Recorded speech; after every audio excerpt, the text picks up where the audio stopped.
chapter 1, verses 1 to 3. And it says, God who at sundry times and in diverse manners spake in time past unto the fathers by the prophets, having these last days spoken unto us by his Son, whom he hath appointed heir of all things, by whom also he made the worlds.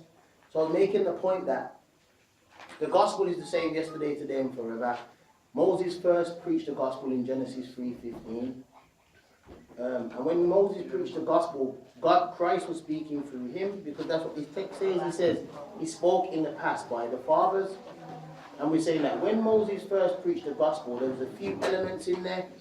One of the elements that was in there was that he pointed to a specific time when the serpent's head would be bruised. That specific time is 31 AD. So what we're saying is Moses was actually giving the same endorsement to the book of Daniel that Christ gave, because he was pointing us to a specific time, and he was pointing us to a specific kingdom. Yeah? So this is what we're saying. We're saying that the book of Daniel has been emphasized as the book of revivals by Moses and by Christ. This specific book in the Christian dispensation, that is. Yeah? So what we was dealing with this morning is we kind of linked Daniel 2 with Daniel 11 and showed you how it's the same line. But not only that, we showed you how each kingdom God was working for a specific prophet to save. And it was two things that were being preached according to Peter. Let's go back to Peter. First Peter, and we're going to specifically read verses 8 to 11. First Peter chapter 1, verses 8 to 11. First Peter 1, 8 to 11. 8 to 11. I think these are texts from this morning. I'm just giving a recap because I don't want to go straight into the next part. The next part's a bit shorter anyway, and we can be more interactive anyway this time, yeah? But First Peter chapter 1, 8 to 11 says, whom having not seen ye love, in whom though now ye see him not, yet believing ye rejoice with joy unspeakable and full of glory, receiving the end of your faith, even the salvation of your souls. Kevin. Yeah? Come on, check it over. Okay. And then it says, of which salvation the prophets have inquired, searched diligently, who prophesied of the grace. What did they prophesy of? The grace. You see, that should come unto you. So they were prophesying about the kingdom of grace. And if you look, it says, searching what manner of time the Spirit of Christ which was in them did signify when it testified beforehand of the sufferings of Christ and of the glory that should come after. You see, so these prophets were prophesying about the sufferings of Christ and the glory. Two kingdoms, the kingdom of grace and the kingdom of glory. Moses pointed out when the kingdom of grace was ratified, it existed from Genesis by promise, but it was instituted at the cross. That was a kingdom, that's what we were saying.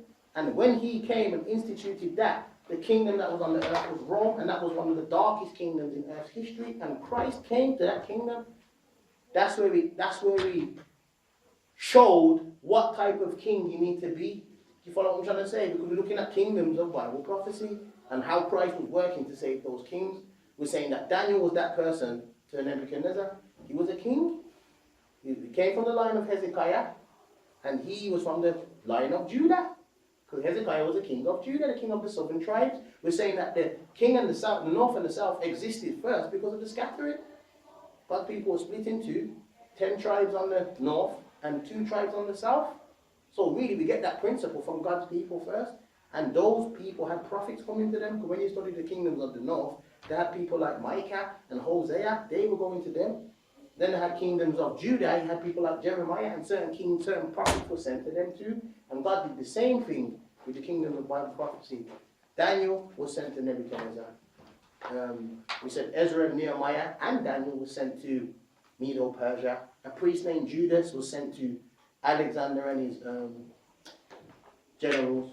And Rome, Christ was specifically sent to Rome. Not just Christ, John the Baptist as well. You see, deliberately pointing to that time where Christ would institute the kingdom of grace, because the kingdom of grace and the kingdom of glory are tightly connected. You can't separate them, because one leads to the other. But one's dealing with humility and service, and after the humility and service, then you receive glory. You see, that's why when we read Ezekiel, it said, he that is exalted must be made low, but he that is Low. low will be made high, and that's the order of Christ's kingdom. You come low and then you're made high. You see, and these are the kingdoms that God was trying to teach, the principles that Christ was trying to teach through his prophets to these kingdoms of Bible prophecy. Dalston and then Mary. No, mine was just a question. You mentioned Ezra and someone else being Nehemiah. Did they physically go there, or was it like through Daniel? No, remember it's Nehemiah interacting with the King Artaxerxes in the book of Nehemiah. Okay, now because you mentioned that Darius, that's what I got. Yeah. Sorry. That kingdom itself, Medes and the Persians, Yeah. you see specific people of God speaking with them. Mary, do you have a point?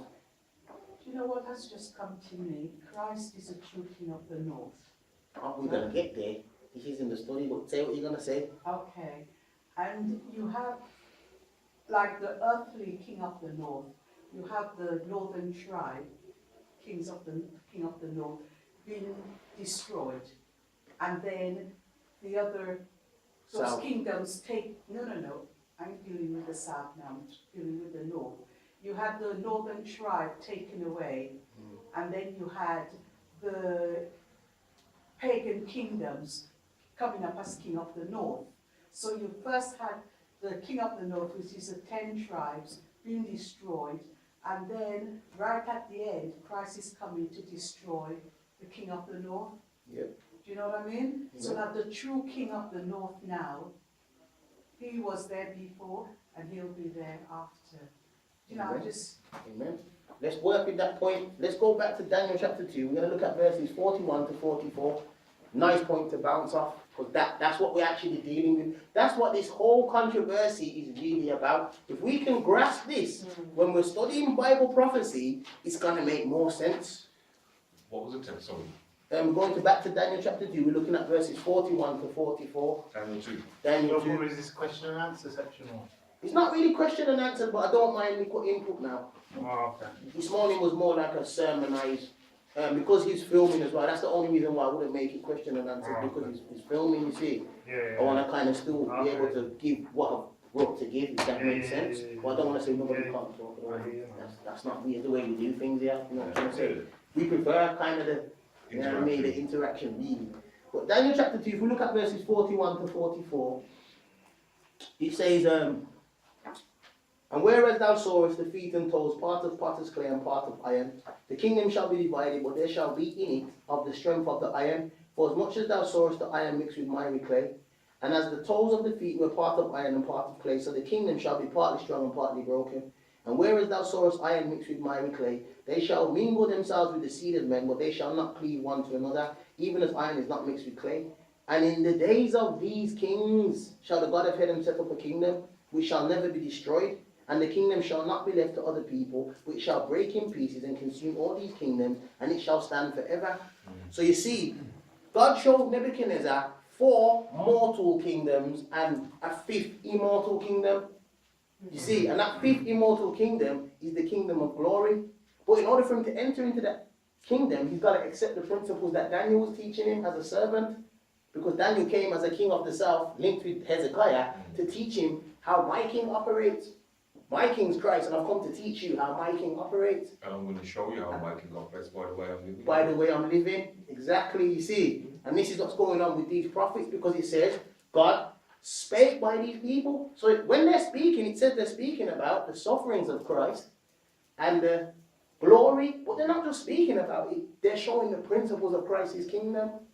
You see, so when we're studying the Old Testament, Yeah, cross before the crown. Yeah. cross before the crown, thank you, bro. So when we're studying, or the cross is a crown also, because the cross institutes the kingdom of grace.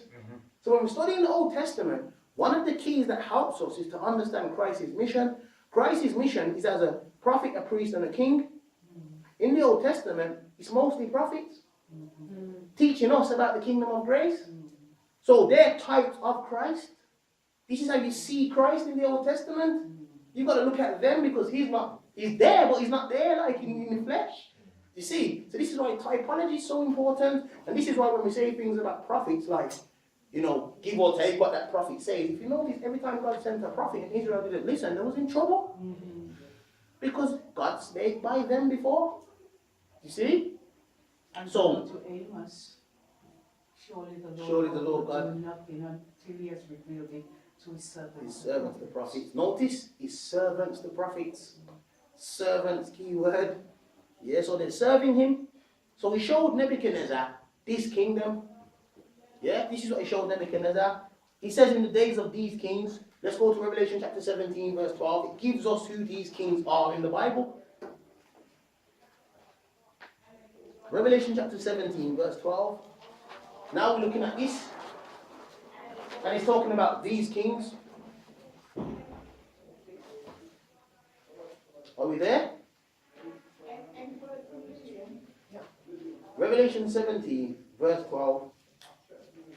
He says, and the 10 horns which thou sawest are 10 kings which have received no kingdom as yet, but receive power as kings 1 hour with the beast. Look at verse 13. These have one mind and shall have their power and strength unto the beast. Now we know a beast is a what? Kingdom. A beast is a kingdom. So you have these 10 horns that are a future kingdom that represent these 10 toes. And it's in the days of these kings, Christ finishes setting up his kingdom. That's what this is saying. This is the kingdom that is pointing Nebuchadnezzar to. So this kingdom that is pointing Nebuchadnezzar to, let's get some more meat on it. We're going to go to now. Let's go back to Daniel 11 to show you how. In Daniel 11, there's this phrase that we keep using when a new king kind of comes on the scene, and it means it's to stand up.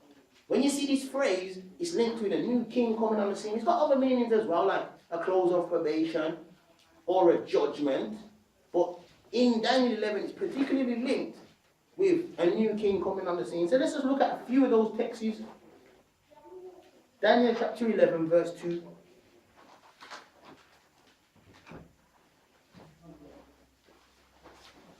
We're going to read verses 2 and 3. Daniel chapter 11, verses 2 and 3. Are we there? Okay.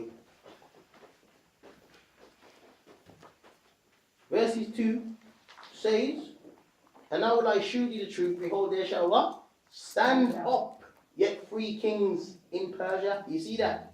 So connected with them standing up is connected with them being kings. 3 kings are going to stand up in Persia. Yeah? Then he talks about what? He says, and the 4th shall be far richer than they all, and by his strength, through his riches, he shall stir up all against the realm of Greece. Here, look at verse 3. And the mighty king shall stand up, that shall rule with great dominion and do according to his will. Look at verse 7. But out of a branch of her roots shall one stand up in his estate, which shall come with an army and shall enter into the forces of the king of the north, and shall deal against them, and shall prevail. Look at verse 20. Then shall stand up in his estate a raiser of taxes. Anybody remember who the raiser of taxes is?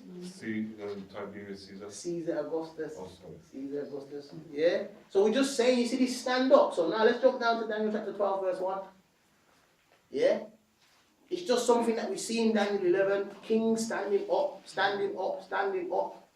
Is it all right to mention that these 3 kings, 4 kings that shall stand up, doesn't mean that that was all the kings of the kingdom of Greece? No, it's not. Right? Middle Persia. Medo-Persia, Yeah. sorry. No, But yeah, it's it was. these are the 3 that has something to do With this verse. with, Yeah, with yeah. the children of God. Yeah. You know, with the prophecies. Daniel chapter 12, verse 1.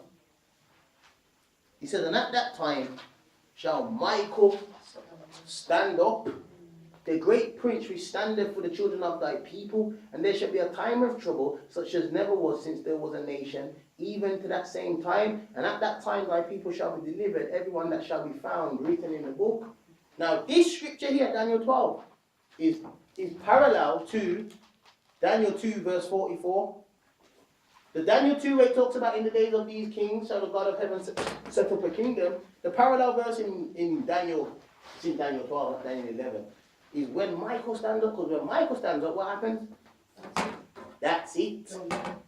And when he stands up, he's no longer a priest. He's a king. He's King of Kings And Lord, and Lord of Lords. Because we know he finishes in the sanctuary, changes his garments, and puts on the kingly garments. In Revelation 19, you see him coming on a horse, and it says, King of kings and Lord of lords. These are parallel verses. So Daniel 2:44, Daniel 12:1, parallel verses. The kingdom of glory is what he was showing to Nebuchadnezzar, because Nebuchadnezzar's heart wanted to be a part of a kingdom, just like all of the kings, that last forever. But they didn't understand the principles of that kingdom. I can't stress this enough, because it's the same struggle that we have as individual human beings. Yeah? Let's dig a bit deeper. Let's go to the throne of David. 2 Samuel chapter 7, because this is this kingdom of glory that was promised. It's the throne of David. 2 Samuel chapter 7.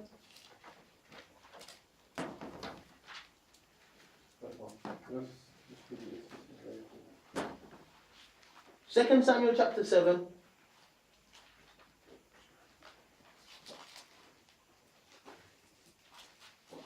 He says, verse 8. He says, and I'm going to go down to verse, I'm going to read down to verse 13 and then I'm going to jump to verse 16.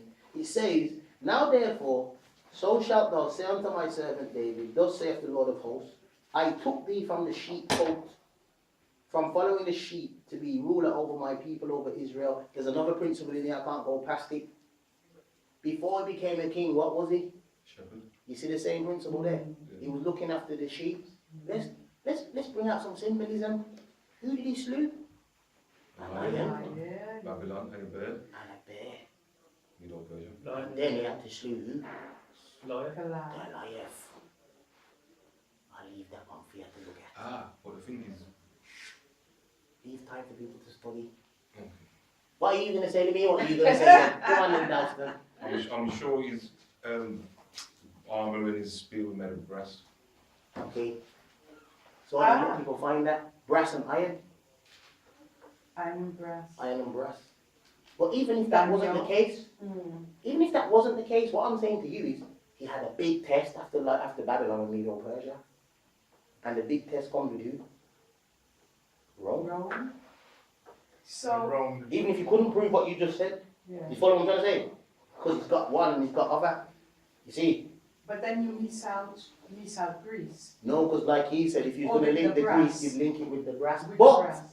Okay. you wouldn't even have to do that. If you was going to go deep, you could say, okay, it's a composite beast in Revelation 13. There we go. You see? But the reason why we can get this is because David's a shepherd. So David represents who? In that story, David's representing Christ. I'm the good shepherd. I am the good shepherd who's going to die for his sheep. When these kingdoms come, he's ready to fight for them and he's not going to leave them. These things shows the character of God. This is what God is dealing with. This is what he does for his subjects. But after that, David becomes king. You see? But when it's Christ-centered, you can see that. I don't believe it, unless it's Christ-centered, I don't believe you can see that. You have to see that if it's Christ-centered. You see? Verse 9, it says, and I was with thee whithersoever thou wentest, and I've cut off all thine enemies out of thy sight, and I've made thee a great name, like unto the name of the great men that are in the earth. Moreover, I will appoint a place for my people Israel, and will plant them that they may dwell in a place of their own, and move no more, neither shall the children of wickedness afflict them any more as before time.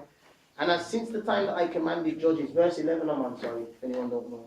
And since the time that I commanded judges to be over my people Israel, I've caused thee to rest from all thine enemies. Also the Lord telleth thee that he will make thee an house. Look at verse 12. And when thy days be fulfilled, and thou shalt sleep with thy fathers, I will set up thy seed. Links you Genesis 3:15. After thee, which shall proceed out of thy bowels, and I will establish what? His kingdom. Verse 13. And he shall build an house for my name, and I will establish the throne of his kingdom for how long? Forever. This is a subject of Bible prophecy. Jesus preached about this a lot. We're going to go there in a minute. All of Jesus' parables, in fact, were about what? Kingdom of heaven. All of them about the kingdom of heaven. All of them. So Jesus was preaching about this.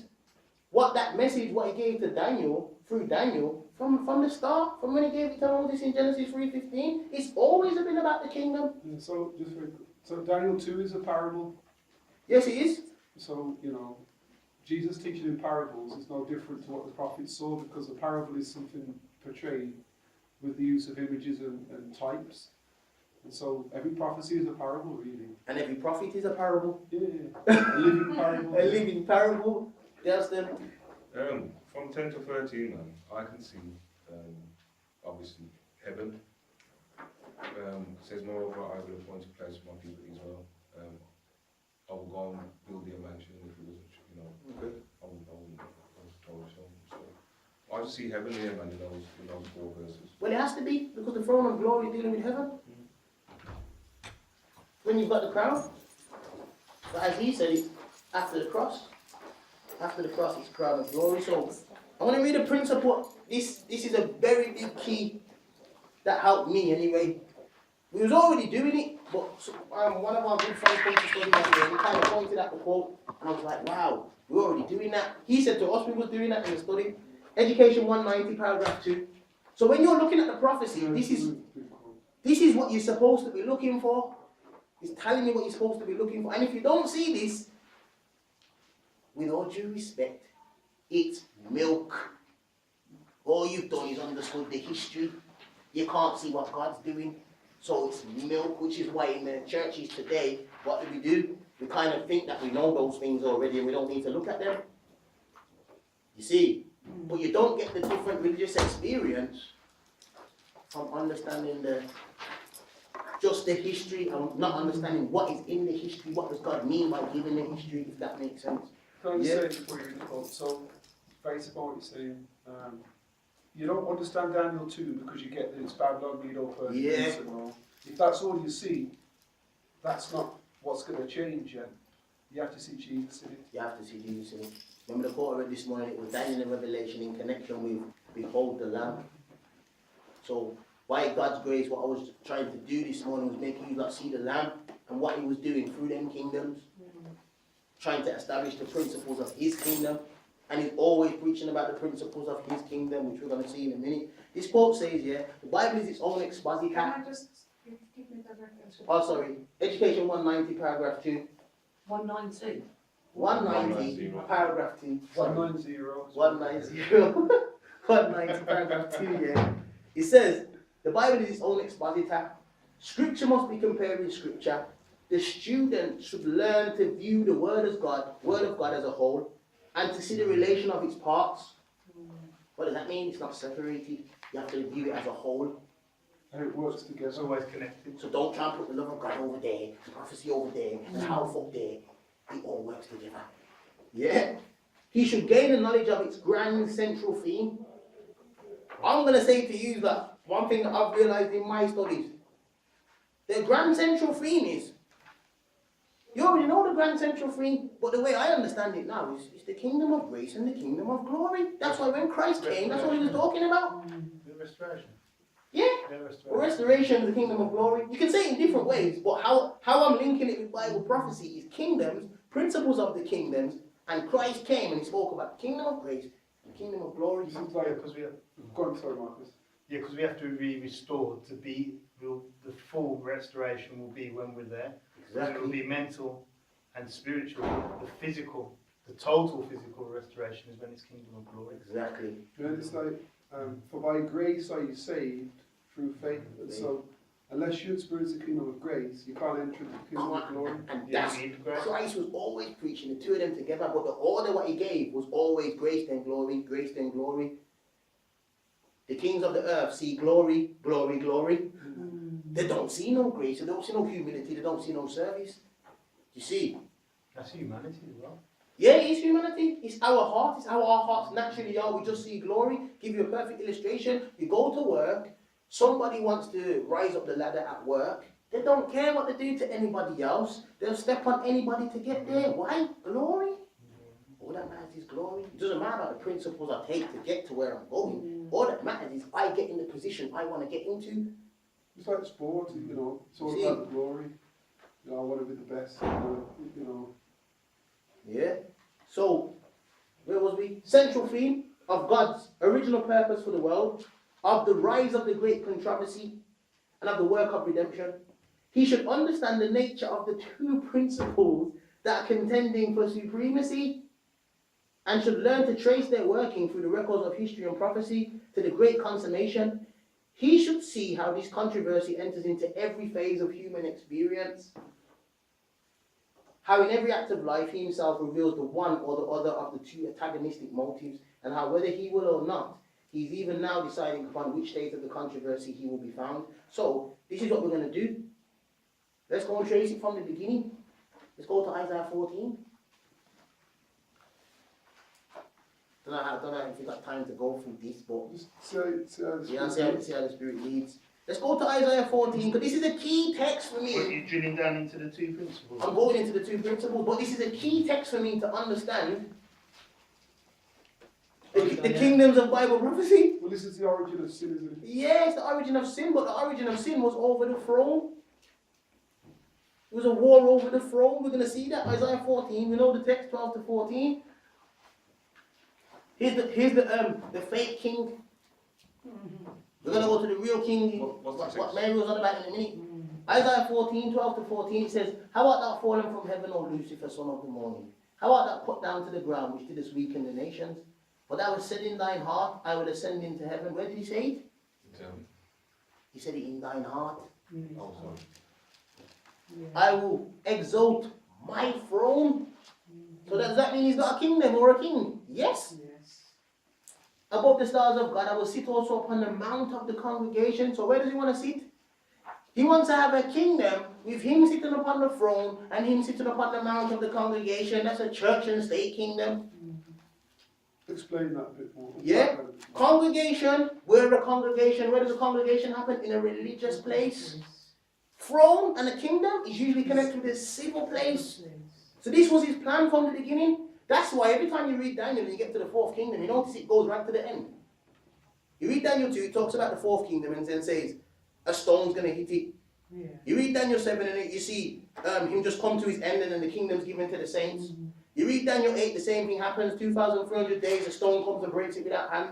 You read Daniel 11, you get to verse 14, the robbers of thy people shall exalt themselves to exalt the vision. And then it says, they shall fall. He gets to the fourth kingdom, and every time he gets to the fourth kingdom, it tells you they're going to fall. Why? Because in that kingdom, this principle was established. From Isaiah 14, in that kingdom, he had his church and state power. It's not until he got to that kingdom, and that kingdom has rejected Christ, that then they could move on into a church state power.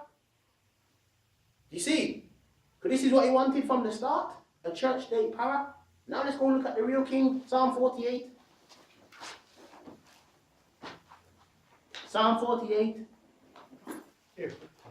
Verse 1. I was thinking something there, when you said church and state, so then the only one that does have church and state is God, because he's got that right principle to govern. True. Do you- He's got the correct understanding of church and state. so he won't use the state to force. No, he won't. Do you know what I mean? So it's an imitation, but in the wrong. Yeah, okay. It's So a again, I never counterfeit. thought of that before, It's because a then counterfeit. it said God's got a throne in the congregation, but he's not. He hasn't got this character of Satan to force people No. put the two together. Okay, yeah. Psalm 48 verses 1 and 2. Are we Yeah, there? yeah. He says, great is the Lord, greatly to be praised in the city of our God, in the mountain of his holiness. Beautiful for situations, the joy of the whole earth is Mount Zion on the what? Side of the north, the city of the great king. This is where the war begun, in the sides of the north, over the throne. Sorry, I just get excited about this, so this is how I go on. But this is where it begun. Then he carried this war onto earth, to an earthly king who was given the kingship by who? Who gave him it? Christ. Christ gave Adam dominion and that like he gave Nebuchadnezzar, you know. Do we know that? Yeah. That's what he did. Originally, yeah. And Satan come and twisted up this king's head, put a different principle in his heart. Therefore, a different throne was set up in his heart. So Christ has to come now and try and win back the man's heart to his principles. Yeah? Now look at how this, so we've got these two kings, we've got Isaiah 14, the war over the sides of the north, we've got Psalm 48, the real king's Christ, the fake king Satan. Look what he does to Christ when Christ comes to earth, look what he does. Go to Luke chapter 4. And in the sanctuary, you can see what sits on the side of the sanctuary. The throne, So what In verse, the- sorry? In Luke 4? the earthly sanctuary. Yes, in the earthly sanctuary you can see it as well. True. Luke chapter 4. We're going to go from verse 5 to 8. Look what he does to Christ. He says, verse 5 says, and the devil taketh him up into a high mountain, and showed unto him all the what? Of the world. In a moment of time. Look at verse 6. And the devil said unto him, all this power will I give thee, and the what? Glory of them. Okay. For that is delivered unto me, and to whomsoever I will give it. If thou therefore will worship me, all shall be thine. And Jesus answered and said unto him, get thee behind me, Satan, for it is written, thou shalt worship the Lord thy God, and him only shalt thou serve. What's he saying to Christ? Forget the cross. Yes. I will just give you the glory. Don't deny yourself. Just come for glory. You don't need to deny yourself. You don't need the grace. You don't need to establish no kingdom of grace. Just jump straight to glory. This is what he's doing to Christ. This is what he does to us. 2 steps. Grace, glory. How was it mentioned in Peter? Sufferings of Christ, then glory. When he said it to Peter, what did Peter say? Peter didn't want to take him to the... Peter said, oh, don't go to the cross, let's stay over here. Remember? Didn't want to see, didn't want to see the grace. No, he didn't. This is a principle, the 2 antagonistic principles that are fighting over our hearts every day. The same principles that we're fighting over the king's hearts, not nothing different. Yeah? Let's keep it moving.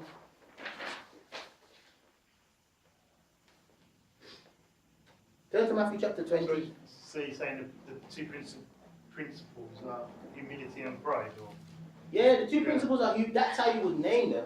But what I'm saying is, we naturally have the glory thing. The glory, yeah. There ain't no humility. Mhm. There ain't no self-denial. Self-denial is humility, it's the same thing. Yeah. You get what I'm trying to say? Okay, yeah. What does Paul say? I'm crucified with Christ. That's what Paul says. Where does he get crucified? By visiting where? The kingdom of grace. He crucifies himself when he goes to the foot of the cross. Or what? He gets crucified by seeing what Christ has gone through and accepting that. He has to visit the kingdom of grace to go through, to go into the kingdom of glory. There's no way around it. That's why when Christ first came, what did he say? Blessed are the poor in spirit, for what? Theirs is the kingdom of heaven. What is he dealing with there? Grace or glory? Grace. You have to become poor in spirit. Then you have to go through all these steps. And then he says, blessed are they which are persecuted for righteousness' sake, for theirs is the kingdom of heaven. So do you reckon this is why Paul, when he had this infirmity, and he said he prayed about it, Yeah. and the Lord says, my grace is It's sufficient for thee. for Yeah. So Paul had to go through that grace, didn't he? Definitely. Do you know what It I was the mean? grace that was going to take him through that suffering in a That's joyful right. manner. That's If right. that makes sense. You talked about the joy this morning in servitude. Paul had that. Yeah, He understood that. yeah. But it's understanding the principles of Christ's kingdom that gives us that. I think he understood that because Christ made him blind, didn't he? Yeah. Yeah. And he went through his tribulation then. Yeah. And he still kept that blindness all the way through. All the way through. Yeah. And he was happy with it. But you see, and you could see why, because Paul was a Pharisee, he was a teacher of the law, he knew the Bible, Mm. but God had to keep him humble. It ain't about what you know, Mm. it is about what I'm giving you. It's You true. know what I mean? So you have to go through this grace period, so Definitely. that it would keep you humble and know that it isn't about what you learned from the school of the Mm. prophets, but what you got from me. What you got from me. Mm. Matthew 20. So now we come to the disciples having this war. We looked at this before. This is one of my favourite topics right now. I'll be honest with you. Very powerful. Matthew chapter 20, let's go from verse 21.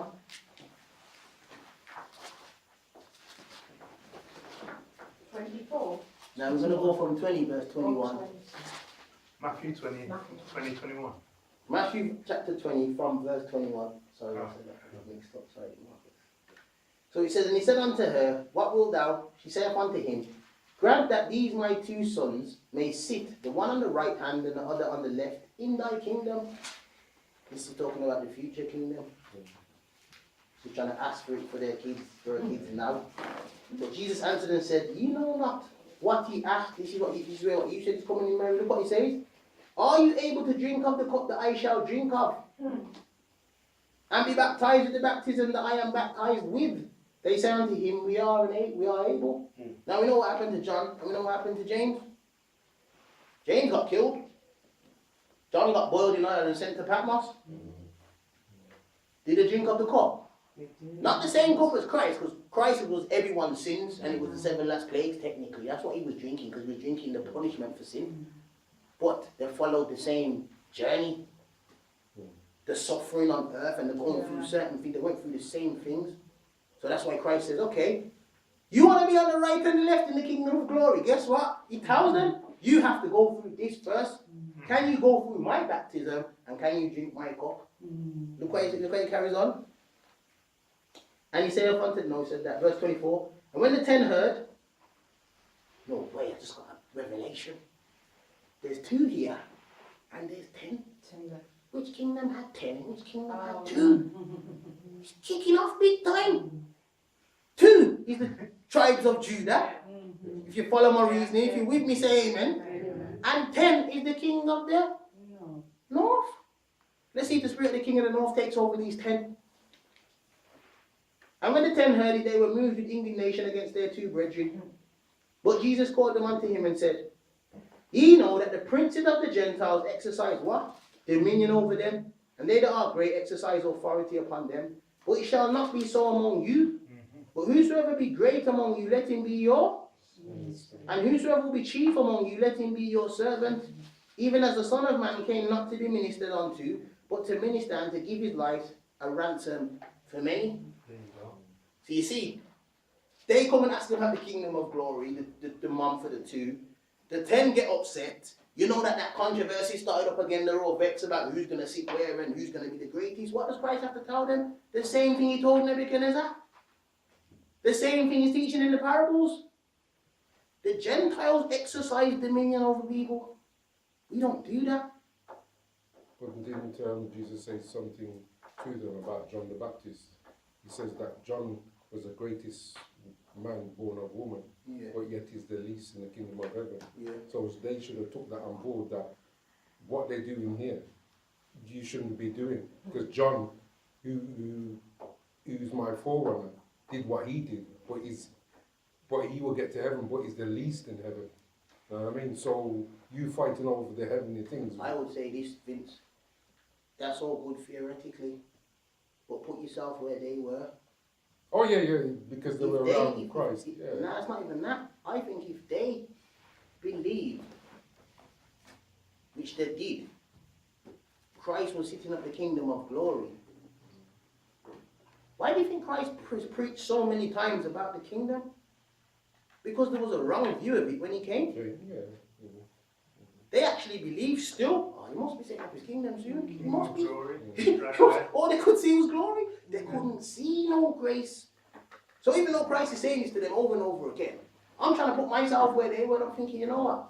They couldn't see, That's deep that you mentioned that as well, because even the kingdom of glory, even at the thought was coming, was nowhere near comparison to the one that Christ was going to set up anyway. Exactly. You know what I mean? It's because it was all on earth, all thinking on earth. You see the earth thing, that's one level, Marcus.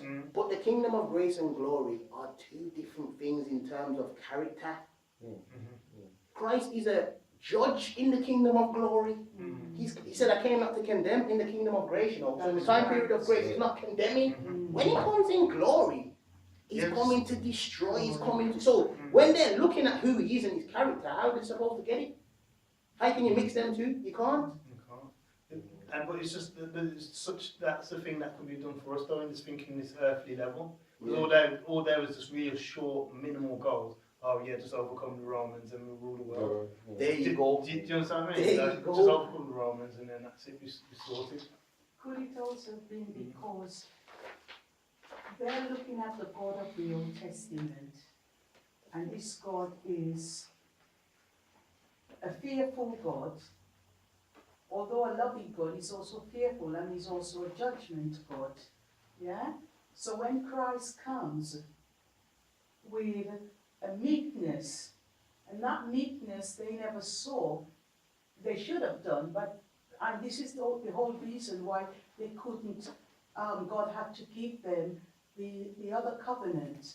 Because when he went to give them the covenant that he gave to Abraham, they ran away. We don't understand it, right?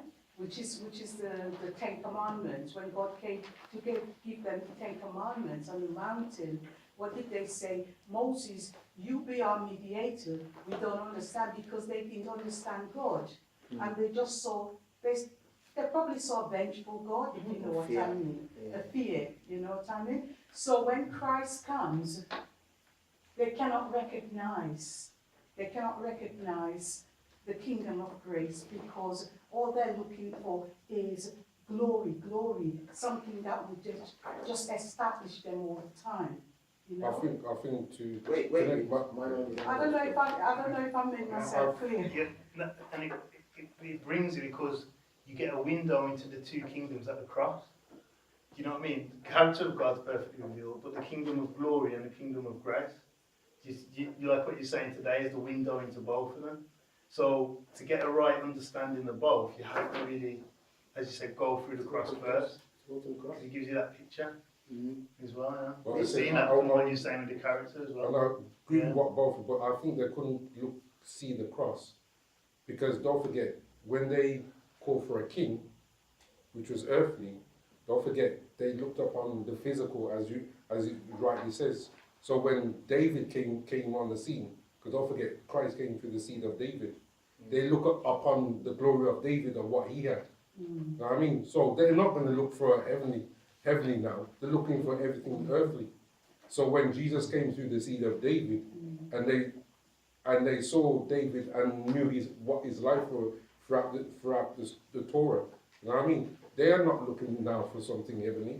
They are now looking for, get rid of the Romans and now set up a kingdom upon earth, where Jesus came humbly and was there to get rid of sin first out of the kingdom. Okay, I want to make a few more points and then I want to open it up for discussion. I don't want to just keep talking like this. Luke 17. Luke 17. Jesus says to them, the kingdom of God doesn't come with observation, the kingdom of God is within you. Reference to the kingdom of grace. I'm going to fly through some of these now so I can open it up for discussion. Revelation 3, 20 and 21. Luke 17, 20 and 21. Yeah. Revelation 3, 20 and 21. Jesus shows how the two of them work. He says, behold, I stand at the door and knock. If anyone hear my voice, I will open the door. That door is the heart. That's where the kingdom of grace begins. And then look what he says. To him that overcometh will I grant to sit with me where? In my throne, glory. Even as I overcame and sat down with my Father in his throne, 2 thrones. One's the Father's, one's the Son's. That's deep. He gets the Son's one when he finishes the priesthood. He gets the, you know that, he gets the one as a son, as glory, when he finishes the priesthood. The first one he goes to, where did he ascend to? The right hand of the Father. This is our sanctuary. We should get this, really. You see, there's 2 thrones in this verse. So you say the kingdom of grace is the Father's. This is where he goes to minister. He sets it up on earth, Yes. and then he goes to minister. What does he do? He's at the right hand of the Father, but what's he doing? He's ministering as the high priest. And everything that he did was through the Father. Was through the Father. But then the kingdom of But when he's finished, he gets his own throne, and he's saying to us, if you overcome, I'm going to give you my throne to sit down with me, as I overcame, and my Father gave me his throne. Yes. You see, this is what he's saying here. So if you look at the verses, you got the kingdom of grace where he says, behold, I stand at the door and knock. If you let me into your heart, grace will begin to manifest itself for you. It does say that the kingdom of God is now within you. Exactly. It's now, not he's going to give it to you. Which verse are you on about? Like is that Luke Yeah. 20? Yeah, that's what I'm on about. That kingdom is the kingdom of grace, though. Oh, not the kingdom. It's not the kingdom of glory. Kingdom of glory is not now. Kingdom of grace. Go on. Yeah, that was the deep point was in that Jesus says in that you overcome as I overcome. And then when you look at how Jesus overcome, it's through submission. Exactly. You know the thing, not asserting himself, he's going low and service and service and service. Exactly. So it's a following the footsteps. It's to be one of service and humility. Exactly. So overcome, it's like an equation. Overcome as I overcome, and you see it, and you think it's the total opposite to what you think. Because if you said overcome as overcome, people think determination and no, it's service. You know, lower it. How low can you Submission. How low can you go, basically, in a good way? Do you know what I mean? Christ has got many scriptures he refers to, you know, John 3, where he says, if you're to enter into the kingdom, you must be born again. Mm-hmm. There's another one. Yeah, there's another one where he's talking about the Beatitudes. That one's talking about the kingdom of grace now. The one dealing with grace is normally dealing with the heart now. Yeah. But it leads to the kingdom of glory. Yeah. That's the two steps that you always see. Jesus talks about it, Paul talks about it, all of them talk about it. Yeah. Acts 14:22. Acts 14:22.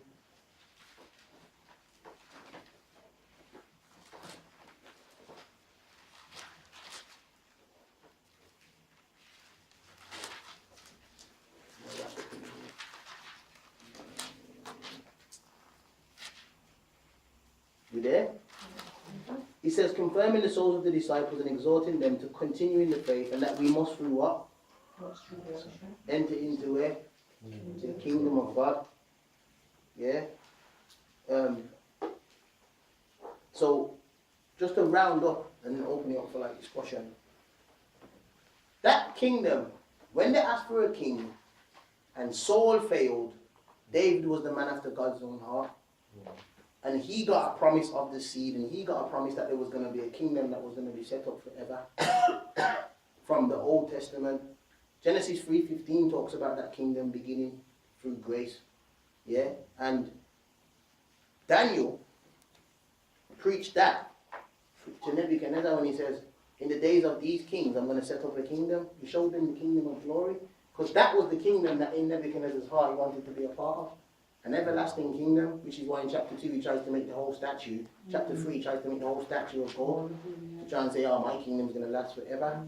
And Daniel was trying to teach him the principles that allows a kingdom to last forever. There's a text in Proverbs that says the throne is established by justice and mercy. Yeah? Justice and mercy, the cross. That's how a throne is established. Principles are what uphold a kingdom. Principles are why a kingdom doesn't fall. Not outward battling and fighting. Yeah? So, I want to open it up for discussion. Has anyone got any points, anything they want to throw out there that we can discuss before I close up? It ties in with what Christ says in, I think it's Matthew 7:12, near towards the end of the Sermon on the Mount. The Sermon on the Mount is much better understood when you think kingdom of glory, kingdom of grace, kingdom of glory. But then he says, all things whatsoever you would that men should do unto you, do you also unto them. And that's a servant mindset, do you know what I mean? Yep. And that's the fulfilling of the law. Yep. Do you know what I mean? And then you can enter into the kingdom, because that's the mindset of the kingdom of glory. Yes, it is. Do you see what I mean? So having that here, Powerful. yeah, it's a backdrop to all of it. Very powerful. Yeah, nice one, yeah. Praise the Lord. Any other points? I was going to say with us, justification and sanctification. When we're being sanctified by God, we give Him glory. When we follow His principles and we live in the life. Amen. But then that's when, in the scriptures it says, at His return, we change from glory to glory. Yep. Yeah. Isaiah 9 verse 6. I want to close with this scripture. It came to mind. Let me see if the key that has been given has been understood. I want you to tell me which specific word is pointing to the kingdom of grace and which specific word is pointing to the kingdom of glory. Because if you get this principle, you'll see everywhere when you're studying the Bible on your own. We're going to read verses 6 and 7. It says, for unto us a child is born, unto us a son is given, the government shall be upon his shoulder, his name shall be called Wonderful Counselor, the Mighty God, the Everlasting Father, the Prince of Peace. Of the increase of his government and peace there shall be no end upon the throne of David, and upon the kingdom to order it and to establish it with judgment and with justice from henceforth even forever. The zeal of the Lord of hosts will perform this. Sorry. Which? It's end, because you emphasise the end. So Yeah, when it says it talks yeah, about it's the David. glorified. Thank you. Yeah. So that part's talking about glory. Which Yeah. part's talking about grace? Once the child was born. Thank you. Yeah, The incarnation. Yeah. Because humility will come, It's come from the throne to earth. and to become a little chromosome and spitting out. Exactly. You see, so it's in this text too. It's everywhere. Mark my words. If no one else ain't got any more points, I'm going to close there. I think I've stressed that yet enough for today. Yeah. Please just look for that principle. It's helped me a lot with Bible prophecy. Definitely.